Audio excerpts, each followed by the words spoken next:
नमस्कार, आप देख रहे हैं HD media Seemanchal. HD media Seemanchal में आप सभी का बहुत बहुत स्वागत है। जैसा कि आप सबों को पता है, 2024 लोकसभा चुनाव का काफ़ी कम वक्त बाकी रह गया है।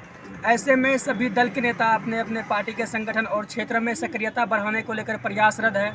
अररिया लोकसभा सीट से कई ऐसे दिग्गज नेताओं में शुमार जो अपने दावेदारी पेश कर रहे हैं। जैसा कि आप सभी को पता है कि कुछ दिनों पहले सरकार पलटी, फिर उसका बाद अभी हाल फिलहाल में कांग्रेस के पूर्व राष्ट्रीय अध्यक्ष राहुल गांधी का आगमन अररिया हुआ। फिर अभी AIMIM के प्रमुख असदुद्दीन अवैसी का दौरा अभी सीमांचल में चल ही रहा है। फिर कुछ दिनों में अभी RJD का तेजस्वी यादव का दौरा होने वाला अररिया है। ऐसे में पब्लिक ओपिनियन के लिए हम अभी बटरवारी पंचायत के पूर्व मुखिया के भावी उम्मीदवार आज़ाद आलम से स्टेटमेंट लेंगे कि इन लोगों का आखिरकार क्या मूड है लोकसभा इलेक्शन को लेकर के। अररिया में अगला सांसद के तौर पर किसे देखना चाहते हैं। सबसे पहले आज़ाद जी, हमारे चैनल में आपका बहुत बहुत स्वागत है। बहुत बहुत स्वागत आपका कि आपने इतना तक मौका दिया और हम लोगों के ग्रामीण क्षेत्र में रह रहे सारे लोगों को आपने एक जगह दी और उसकी सारी बात अपने पटल पर ला करके चाह रहे हैं कि अररिया के सीमांचल के सारे जनताओं को इस बात से रूबरू कराया जाए कि अररिया लोकसभा क्षेत्र में क्या होने के लिए जा रहा है। आप आए, मैं आपका बहुत बहुत शुक्रगुजार हूँ कि आपने ऐसा ही करने का मौका दिया। अभी जैसा कि लोकसभा चुनाव आने वाला है, कुछ दिनों में अभी 2024 का लोकसभा चुनाव इलेक्शन होने वाला है। ऐसे में बीजेपी अलग दवा ठोकता है कि 9 साल बेमिसाल, और RJD वाले कहता है कि हम नौकरी के तर्ज पर चुनाव लड़ेंगे। तो अगला सिकंदर अररिया का कौन होने वाला है इस मुद्दे पे? ये बात तो सही है कि भाजपा वाले का 9 साल बेमिसाल वाकई में बेमिसाल है। तो जिस तरीके से लोगों के बीच में आपसी जो ध्रुवीकरण, जो टूट, जो एक दूसरे के प्रति जो खाही पैदा किया गया है, ये भाजपा आने के बाद ही हुई है। अब रही बात कि अररिया लोकसभा सीट पहले से सुरक्षित सीट था, अब ये सीट जनरल सीट होने के बाद यहाँ पर हमारे पूर्व केंद्रीय मंत्री श्री तस्लीमुद्दीन साहब इस ऐसे जगह से वो सांसद रह चुके हैं और अभी सरफराज भाई उनका मतलब कि हमेशा यहाँ पर लोगों के बीच में काफ़ी मतलब ये रहा है। और जहाँ तक रही बात प्रदीप सिंह भी ग्रामीण क्षेत्रों से ही वो मतलब आते हैं। उन लोगों को हम लोगों ने आज से 15 साल पहले जो विधानसभा चुनाव लड़ा था, हम लोग काफ़ी उसका काल करके उनको लाए थे और विधायक में उनको पहली मरतबा हम लोगों ने चुनाव किया था। लेकिन इसका इस तरीके का रवैया रहा कि सीमांचल एरिया का ये अररिया क्षेत्र ये बहुत ही पिछड़ा क्षेत्र रहा। कभी नहीं यहाँ पर उस तरीके का उस पिछड़ा क्षेत्र में उनके रहने के बावजूद भी यहाँ के लोगों का जीर्णोद्धार होने का कोसों दूर तक कोई दिखाई नहीं पड़ने लगा। सिर्फ वही मतलब पुरानी कहानी की चरितार्थ होती रहती थी। सिर्फ वही मतलब कि एक दूसरे के बीच में खाई डालना, राजनीति करना, यही सब उन लोगों का ये रहा है।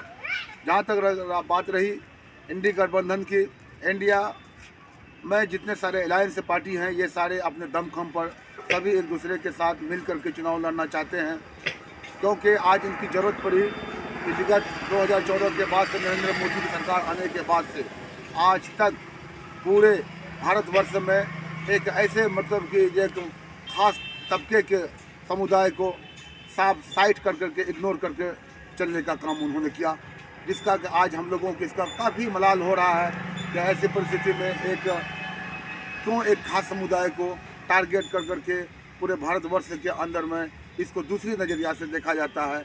इस बात के रोने की वजह से आज फिर इंडी गठबंधन का जो पूरा हवा चला हुआ, जो माहौल चला हुआ है, ये सिर्फ उन लोगों के भाजपा वालों के रवैये की वजह से उन्होंने हमेशा इस मुसलमानों को, दलितों को, पिछड़ों को, कुपोषितों को, इन लोगों का हमेशा सिर्फ छलने का काम किया है, सिर्फ ठगने का काम किया है।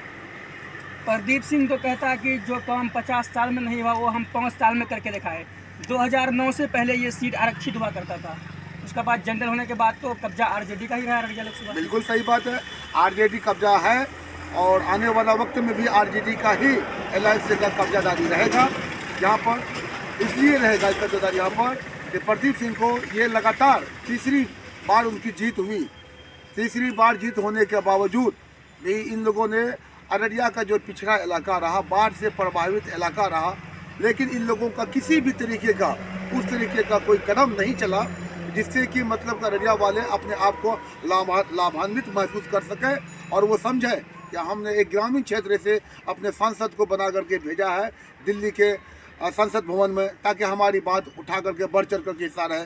हमारे यहाँ कोसी की त्रासदी हमेशा होती रहती है, नेपाल से हमेशा हम लोगों को क्षति का सामना करना पड़ता है, बाढ़ पानी में हमेशा गांव के गांव उजड़ जाते हैं, लेकिन आज तक ना तो किसी भी तरह की कोई भी बात हुआ। हम लोगों के यहाँ महानंदा बेसिन प्रोजेक्ट के वही मामला बहुत लंबित रहा, लेकिन आज तक उन बातों पर भी उनका किसी तरीके का कोई भी योगदान नहीं रहा। उन्होंने तो कहता है कि हमने अररिया को 400 ब्रिज दिए, महिलाओं को 133% आरक्षण भाजपा वालों ने दिए, अररिया को पॉलिटेक्निक कॉलेज दिए, जिला हॉस्पिटल दिए, और क्या चाहते हैं आप लोग? फिर भी आप लोग को प्रदीप सिंह पसंद की नहीं है। जी जी जी, महिला को आरक्षण उसको जहाँ तक जो भी मिलना था वो तो एक समुदाय की बात है, उसमें होना चाहिए। महिलाओं को उसका जीर्णोद्धार के लिए, उनका जीविका को बेहतर बनाने के लिए उनको रिजर्वेशन जो मिला, ये हम लोग इसकी काफ़ी सराहना करते हैं। रही बात जहाँ तक अररिया का जो पिछड़ा इलाका, जो हम बाढ़ प्रभावित इलाका, और यहाँ की जो गरीबी, यहाँ की जो हालात है, जो यहाँ पर सिर्फ आदमी रोजी रोटी अपना कमाने के चलते अपने बीवी बाल बच्चे घर द्वार पूरे माँ बाप को छोड़ करके दिल्ली के भदोही, बनारस, महाराष्ट्र, गुजरात, कर्नाटक का दौरा सिर्फ यहाँ का आदमी करते रहा। हम सांसद महोदय से इस बात को कहना चाहते हैं कि पॉलिटेक्निक कॉलेज तो उसी घर का बच्चा पढ़ेगा जो पढ़ा लिखा घर का है, जो अच्छे जिसका आय बेहतर से बेहतर हो, उनके लिए ये सब सारी फैसिलिटी को प्रोवाइड किया गया। लेकिन मेरा तर्क यहाँ पर यह है कि यहाँ की गरीबी का, यहाँ का जो निदान कैसे हो, इस पर नज़र होनी चाहिए।